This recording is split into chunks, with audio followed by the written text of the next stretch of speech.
अस्सलाम वालेकुम, this is Najiba Bukhari, clinical psychologist from school mental health services. आज हम बात करेंगे स्ट्रेस, एंजाइटी और डिप्रेशन। इन तीनों के दरमियान में क्या फ़र्क होता है। सबसे पहले हम देख लेते हैं स्ट्रेस को। स्ट्रेस को हम टेंशन कहते हैं। हर इंसान टेंशन का शिकार होता है।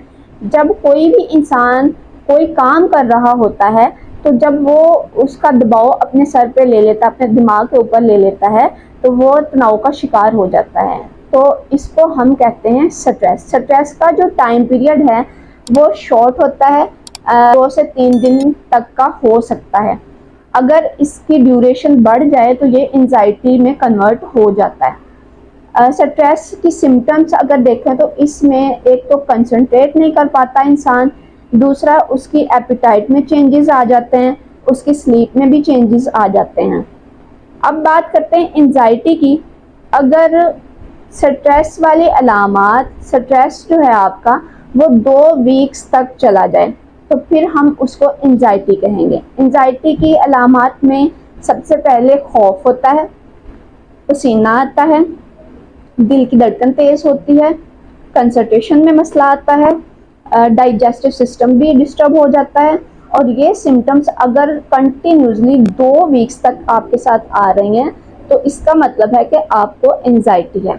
अब हम बात करते हैं डिप्रेशन की। तो डिप्रेशन में इंसान हर वक्त उदास रहता है, अफसुर्दा रहता है, सैड रहता है। इसके अलावा इंसान का या तो वेट गेन हो जाता है या वेट लॉस हो जाता है, क्योंकि उसकी एपिटाइट में चेंजेस आ जाते हैं जब कोई इंसान डिप्रेशन का शिकार होता है। डिप्रेशन तब होता है जब कोई इंसान अपने पास्ट में रहता है, पास्ट से निकल नहीं पा रहा होता है, उसी पुरानी सोच में रहता है, हर वक्त उसके माइंड पे मनफी ख्यालात आ रहे हैं, तो फिर वो डिप्रेशन का शिकार हो जाता है। अब हम ये देखते हैं कि एंजाइटी और डिप्रेशन में फ़र्क क्या है। जो एंजाइटी होती है वो फ्यूचर के बारे में होती है, आपको अपने मुस्तकबिल के बारे में फ़िक्र होती है, टेंशन होती है, परेशानी होती है कि आने वाले वक्त में क्या होगा, तो आप एंजाइटी का शिकार हो जाते हैं। दूसरी तरफ अगर डिप्रेशन को देखें तो ये हमारे पास्ट से रिलेट करता है। अगर हम अपने पास्ट से नहीं निकल पाते हैं तो हम डिप्रेशन का शिकार हो जाते हैं। अब हम बात करते हैं इनके ट्रीटमेंट की। तो ट्रीटमेंट 2 तरह से मुमकिन है। सबसे पहले साइकोथेरेपी, जो कि एक लॉन्ग टर्म ट्रीटमेंट है। इसके अलावा काउंसलिंग भी होती है, लेकिन काउंसलिंग जो है वो शॉर्ट टर्म होती है, लेकिन इसका जो इलाज है वो साइकोथेरेपी में। दूसरा जो तरीका इलाज है वो मेडिकेशन है।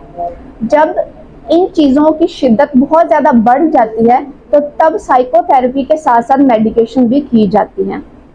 अब साइकोथेरेपी कौन कर सकता है, मेडिकेशन कौन दे सकता है, उस पर बात करते हैं।